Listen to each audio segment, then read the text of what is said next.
Hey folks, what I want to talk to you today about is this idea of sensing and responding and really using the technology that we have at our disposal to build products that truly meet the needs of our customers and ultimately our users. And we've got a tremendous opportunity to use this technology for good, but we also run the risk of using it to create negative, unintended real world consequences.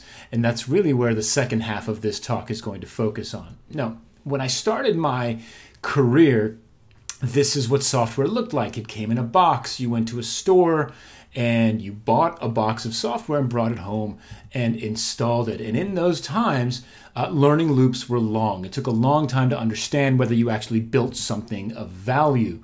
Software adoption was slow. People literally had to get CDs in the mail or go to a store and buy a box of software and then install it. And so the impact that technology had was limited to the tech savvy and those who could afford the technology that allowed them to have a computer and to buy software and use it. When we were making that software, works as designed was the goal. Did it do what the spec said it was supposed to do? If it did, then that was the goal. And the measure of success was getting it out the door. Did we actually ship it? Did we get it out the door on time, on budget, or relatively on time and relatively on budget? And that was the world that we lived in 20 years ago, 25 years ago. But since then, the world has fundamentally changed. Now, in 2011, Mark Andreessen famously said, software is eating the world.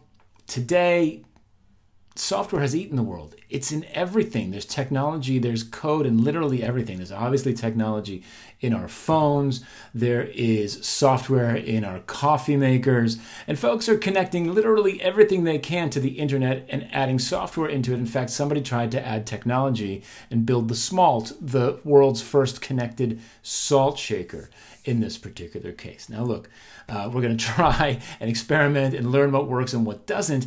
But the beauty of that is that the fundamental nature of making software today is radically different than it was 10 years ago, certainly 20 years ago or more. We've got this amazing opportunity to bring together all of the various practices that help build successful software-based products and services, because the nature of software has fundamentally changed from a static thing that came in a box to a continuous system that we can optimize and learn from on an ongoing basis. And in fact, organizations are finally starting to get this. This is a quote from the group executive chairman of BBVA, which is a big Spanish bank. And the part in orange is the key here. What he says is, we are therefore competing in a race that has no finish line or predetermined route. When we were building linear products that were shipped on a particular date and went in a box, that was a different story. But today, because we're building these continuous systems, there's no end to these systems. And so the path that we take has to be continuously discovered through the use of these systems and the continued improvement of these systems. Now, what's interesting is that we've had models for technologies and products and services in place for 100 years that affect how we think about building successful customer experiences, software products, and services. And a lot of that comes from the automotive industry. The automotive industry taught us that the only way that you can get new features in your car is to buy the next model year. Right? And so if you want your car to go faster, be more fuel efficient, or have a better stereo, you've got to get next year's model. And we think that it has to be this way. But the reality is that it doesn't have to be this way. This is a marketing gimmick. It was invented by Alfred Sloan at General Motors about 100 years ago. And we take it for granted now that this is the way that automobiles are sold. But it doesn't actually have to be that way. In fact, we took this model to heart that we started actually delivering software this way, putting model years on software. There was Windows 95, Windows 98, Windows 2000, etc. And when software folks started building cars, it fundamentally began to change how they delivered value and the kind of customer experience that they were creating for the buyers of these software-enabled cars. For example, the Teslas update overnight. They're continuously improving the car. You go to sleep, you wake up in the morning, the car can drive itself. You wake up the next day, the car can come meet you wherever you are. And it's not just the cars themselves, but it's the systems that support the cars that also can be continuously improved. In this story here in the middle, Tesla went from a tweet to a shipped feature in 6 days. Somebody tweeted at Elon Musk and they said, listen, every time I go charge my Tesla, somebody else is there. Their car is fully charged and they've walked away and I can't charge my car. Elon Musk is sensing at a macro level and he's responding. He says, you know what? This is an issue. I'm on it. And then 6 days later, Tesla changes how the system works. Every minute that you remain connected to a charger after your car is full costs you money. Tesla thinks like a software company. They're able to sense and respond to customer feedback in a way that the traditional car manufacturers could never do because they don't think like that. They think like a manufacturing company. And what this is ultimately doing is it's completely reinventing the business model that Tesla has created in a way that's disrupting the automotive industry, right? There's a way, the things that the automotive industry has traditionally given for free, at a cost, Tesla gives away for free. And it's amazing. And I got a buddy in the US named Adam who's got a Tesla Model 3, and he sends me these kinds of screenshots all the time. He says, look, I woke up this morning and my car is now 5% faster. Right? It can just do that because the system continuously updates. And this is a tremendous capability. And with this capability comes an amazing opportunity. We have an opportunity to build a continuous conversation with the customers and the users of the products and services that we design and build for them. We have the ability to ship something into the hands of these customers very quickly, right? Some small version of the product to get something into their hands quickly. We have the ability to sense how that little thing affects the behavior of those customers and the users.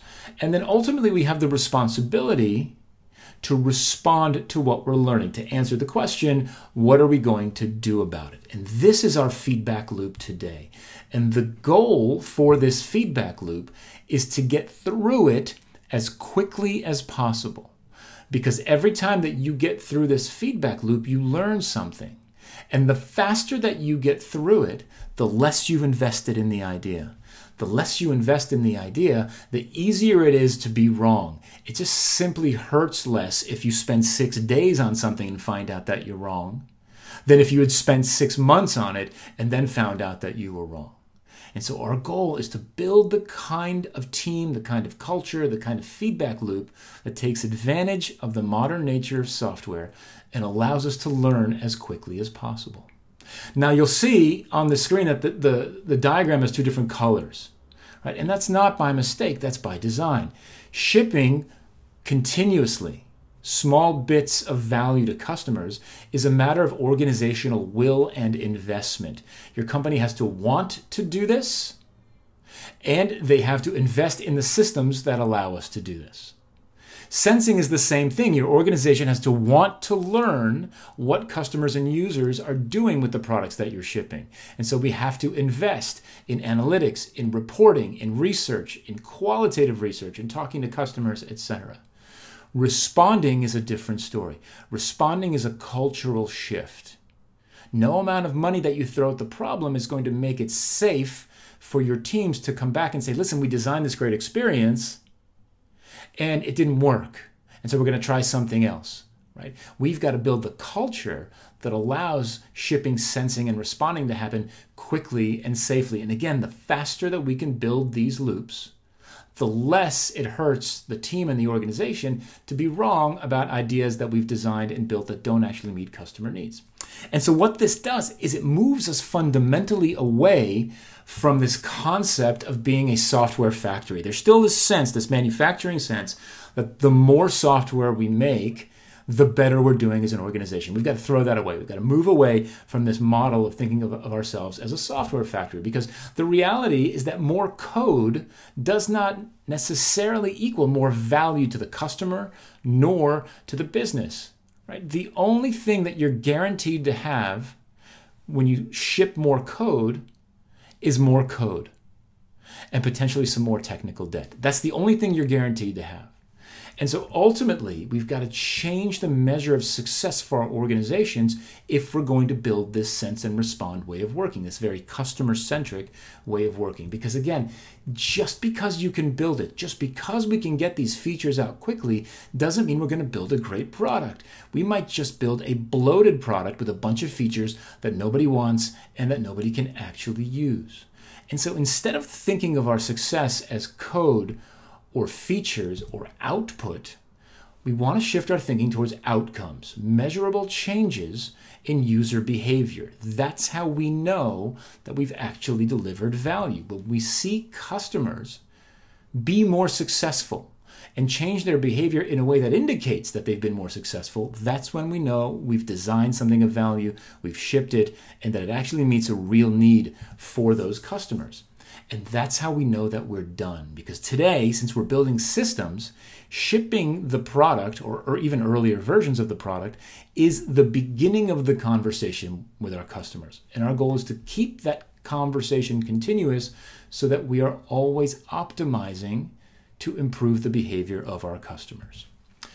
But there's a problem. And that problem is that we can't predict behavior. Humans are quirky. Right? It's easy to think about features, and it's easy to believe that we know what users and our customers will do with those features, but the reality is we can't predict it. Here's an intersection in Massachusetts. Now, at this intersection, you'll notice that there is a right turn only arrow on the road, and yet people are still turning left. Now, imagine it's your job to make this intersection safer. One of the things that you might do is start by installing street signs. And you say, listen, I'm going to install these street signs, and it's going to get people to stop at this intersection and not turn left. And sure enough, that's what somebody did. They installed a stop sign, and they installed a no left turn sign. But it turns out that the drivers in this neighborhood, well, they still wanted to turn left, and your signs didn't actually work, right? So when you launch new features and you assume a certain kind of behavior when you ship them, there's a good chance that you're going to be wrong. Now look, the signs are output. They are the things that we make. There's nothing wrong with these signs. They are designed and built to spec. They work as designed, right? But the outcome they set out to change didn't happen. They didn't change human behavior. And so they failed. It doesn't matter how compliant they were or how well designed that sign was. It didn't get people to change their behavior. And that's our goal, is to change towards outcomes. Now look, the software systems that we build are going to be increasingly more complex and unpredictable than the intersection that I just showed you. But it turns out too that humans are also complex and unpredictable and stubborn. And there's so many things that drive people to do things in a particular way, including past behavior, cultural norms. Lots of things will motivate them to go around what they see as the obstacles that you actually put in their way. And even if we get good at predicting or figuring out our customers and our users' behavior, it's not static. The pace of change is much more rapid, and that behavior evolves. In fact, this new behavior emerges through the use of the systems that we build. And so as we build the systems and people start to use them, well, we start to see new things happen as they use the systems that we never expected and that we never predicted. Let me show you some examples. So this is Instagram. Instagram is the place where you go and post that one perfect picture of the day. And it's a lot of pressure to pick that one perfect picture.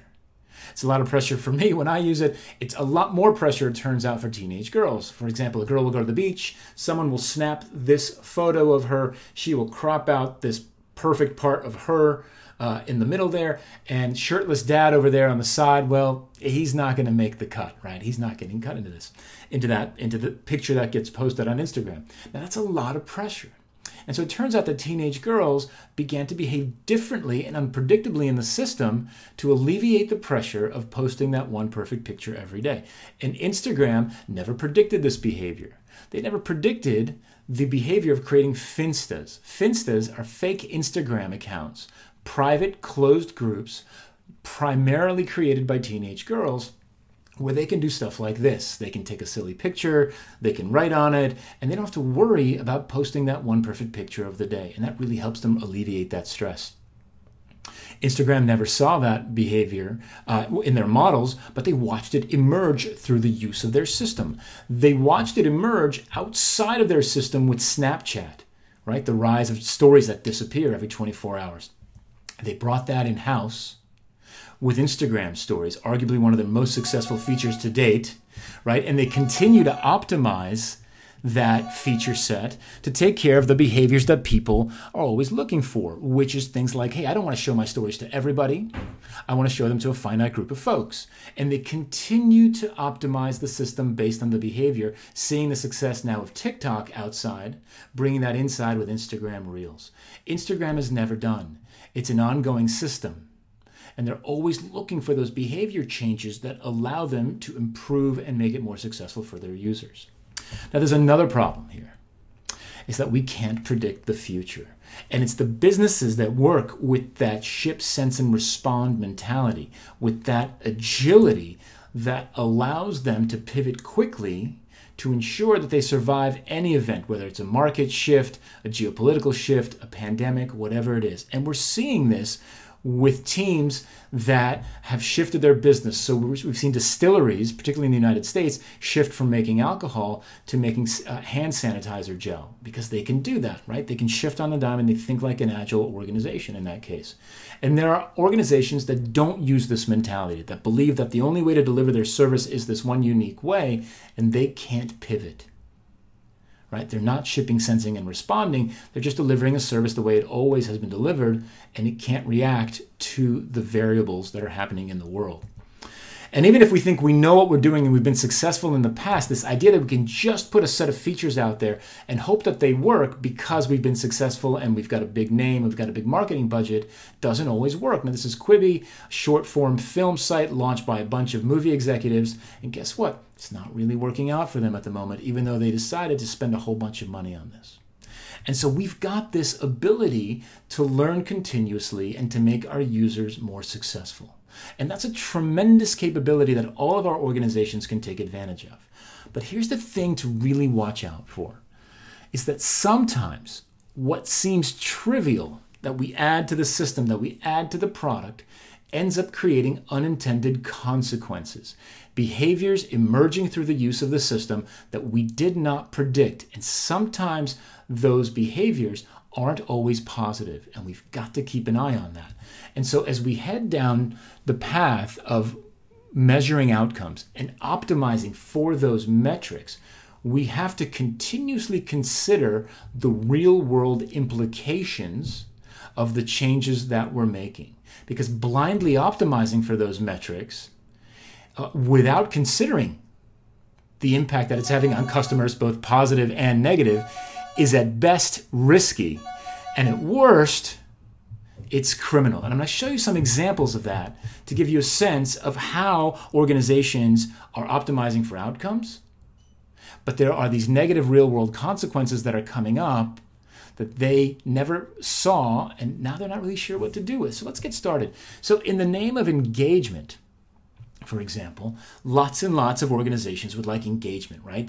Blindly optimizing for this. And really the biggest player in the space here is Facebook. Facebook has gifted us two metrics that many organizations have now adopted: monthly active users and daily active users, what they call MAU and DAU. And everything at Facebook is focused on getting users to engage on a daily basis no matter what. Let's get them into the system and let's make sure that they don't leave, even if what they're doing is assisting in the promotion of genocide. So this is in Myanmar, right, where Facebook is the internet. They have 18 million users, which is essentially the whole country. And Facebook has been found to create an enabling environment for the proliferation of human rights abuses. So people will go on there. There's a genocide happening in Myanmar, and the Rohingya minority is being outed and then mass murdered in the country. And the citizens of Myanmar are using Facebook to out their neighbors and figure out where these minorities are so that folks can essentially hunt them down and kill them. Now, if you do that once, Facebook will feed you more of that content, and we'll share that with you. And we'll show you these other contents to ensure that you stick on the site, that you stay active during the day and over the course of months, right? This is a real issue, right? This is happening with Facebook across a variety of different things, including political ads, right? So in this particular case, we've got Facebook saying, look, political ads where politicians lie drive engagement. So we're going to allow those political ads to run, even though we know that they're lying, right? They're not going to take that down.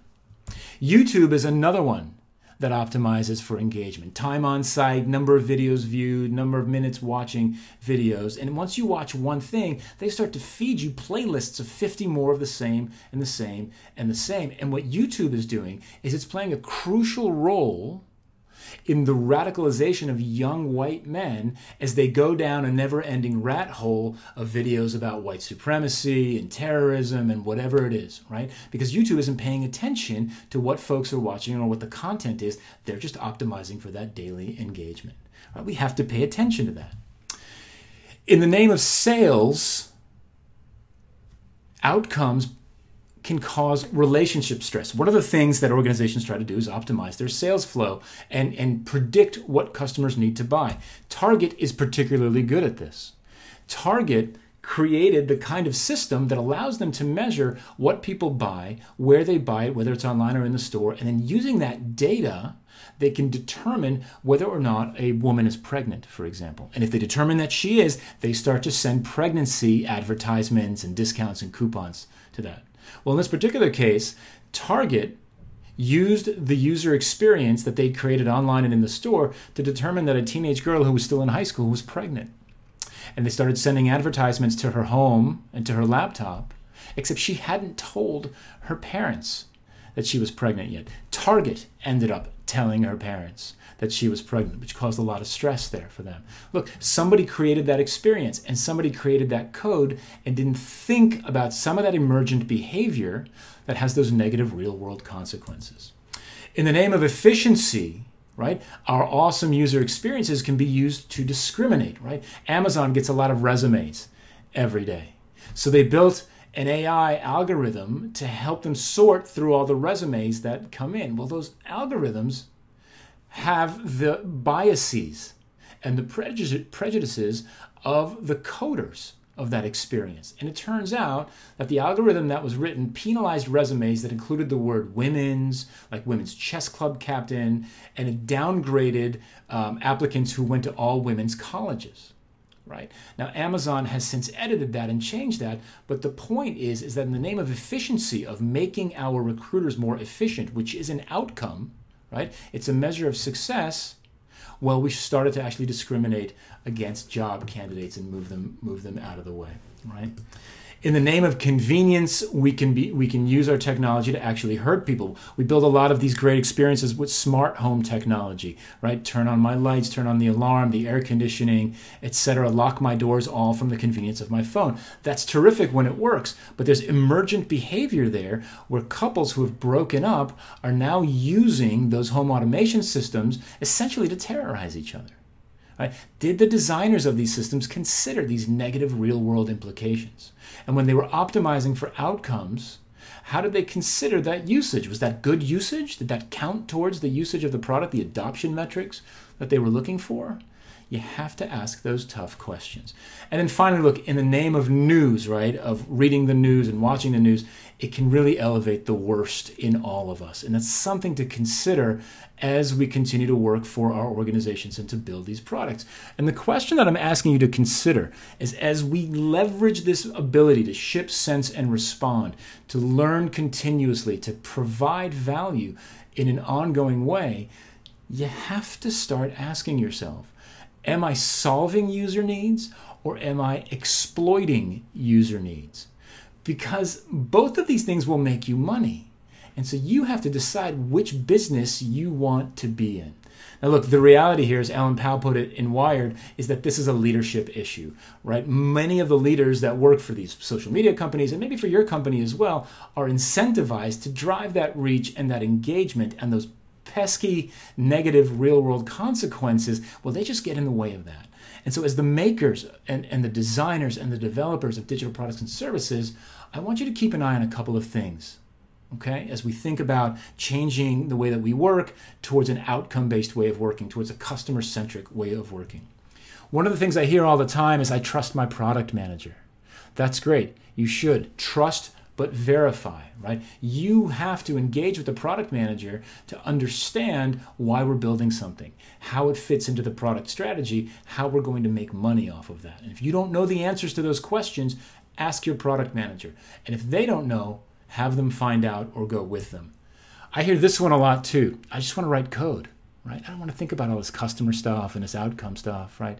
And I get it. It's a reason why a lot of folks got into the business, and that makes a ton of sense. I just want to write code, right? You don't have that luxury anymore.